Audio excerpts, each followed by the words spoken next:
You are looking at Julian's pronunciation guide, where we look at how to pronounce better some of the most mispronounced words in the world, like this other curious word. But how do you say what you're looking for today?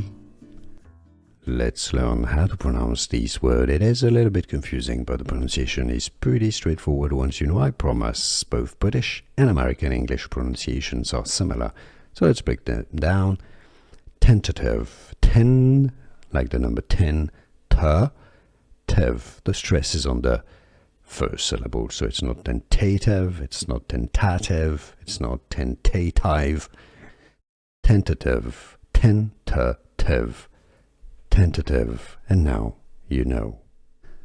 Here are more videos on how to pronounce more confusing words and names too many mispronounced. Like this video if you found it useful. I appreciate your support. I'll see you soon and thanks for watching.